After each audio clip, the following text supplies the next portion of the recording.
Hello YouTube, this is GBay99 and today I'm going to show you my top 10 tips and tricks for winning more games in League of Legends.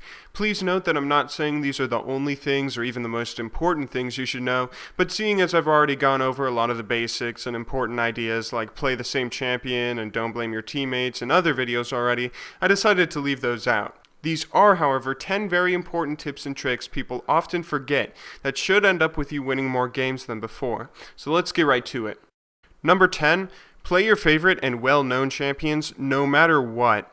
Don't first-time Malphite in ranked just because your fourth pick said he's OP. You have a better chance of carrying your team with your favorite champion that you've practiced over and over, rather than some supposedly OP champion that you have less experience with. And don't listen to someone who tells you that you shouldn't play what you're good at because they don't think that they're viable. Be sure to respect your teammates and everything, but don't let them push you into something that will end up hurting the team in the end. I know most of you know this, which is partly why it's at number 10, but plenty of people often forget it.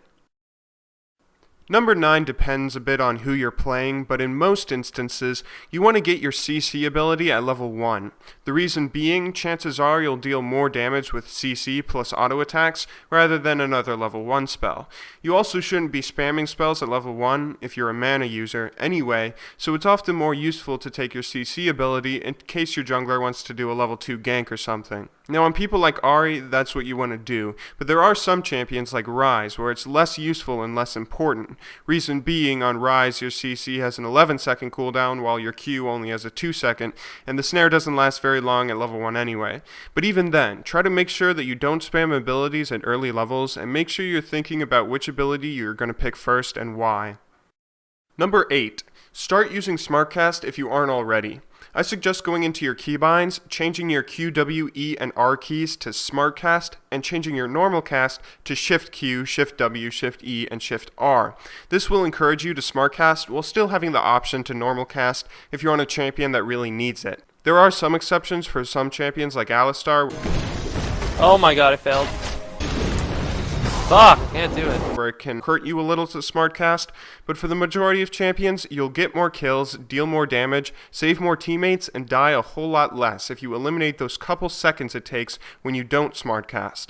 It may take some getting used to and not everyone uses it, but those couple of seconds can make a big difference when there's not a big skill gap between you and your opponent, like when you play solo queue. Fuck, I can't do it, dude. Number 7. Alright, I had to include this tip. Don't forget to ward. It's a classic answer, but it holds so much truth to it. If you're a support in bronze, then you can often win games just by warding the whole map. Here's an extra little tip when warding though. When warding brushes, your cursor will turn green if the ward you're about to place will be placed in the brush, and if it's outside the brush, it'll be blue. Number 6. Pay attention in champion select. Anyone who's played a large number of ranked games has at least once gotten that one guy who AFKs and forgets a ban, or he's watching a video and he randoms his champion, or he's surfing Reddit and he forgets to change his runes and masteries.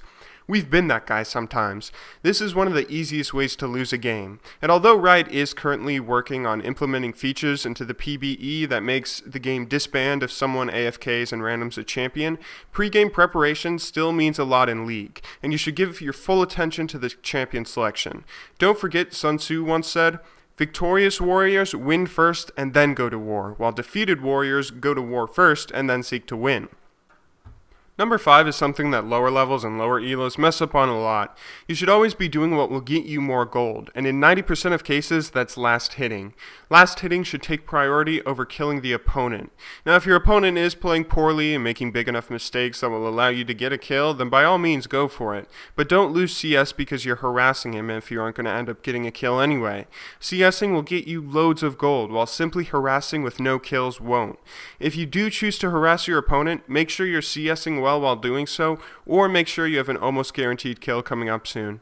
In this lane, the reason I'm winning is because I'm so far ahead in CS. I'm not winning because I deal more damage or have more health. Although harassing can, and more often than not, will end up with the opponent CSing less, it doesn't mean a thing if you don't CS yourself. Number 4, if you haven't already, go into the options and adjust your HUD so your skills, items, and chat are all smaller, but your minimap is fairly large. This will let you see more of the screen, so you get an extra second's notice or so when someone comes to gank you or an enemy or ally shows up nearby, while also giving your minimap a little more presence so you'll be more likely to pay attention and look at it. It'll also make it less likely that you notice if a teammate starts flaming you, and hopefully you'll just keep focused on the game rather than any sort of drama between your teammates. Number 3 is overlooked a lot in League, but almost never in other games. Just don't fight up ramps. It's a pretty simple tip, but it can actually help you out a lot. You don't have as much vision or control over the map if you fight up a ramp. The enemy team simply gets an advantage when you fight uphill, so don't do it. It held truth in 500 BC, it holds truth in nearly every RTS today, and it holds truth in League of Legends too. Number 2 is an important one. Generally, you want to go with your gut instinct. Listen and trust yourself. If you're thinking, he backed off right as I went into this brush, maybe it's warded, then chances are it's warded, you're wasting your time staying, and you should have gone with your gut instinct and left right away.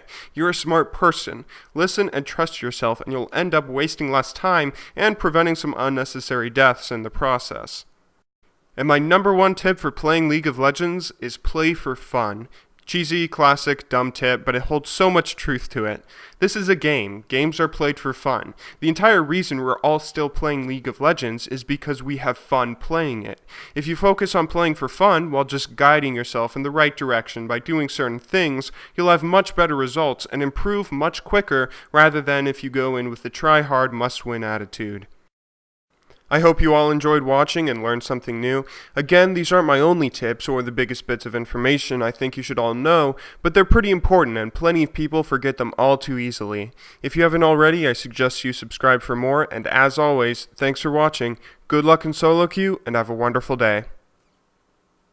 I really don't like Hellstar. I'm gonna stop playing him.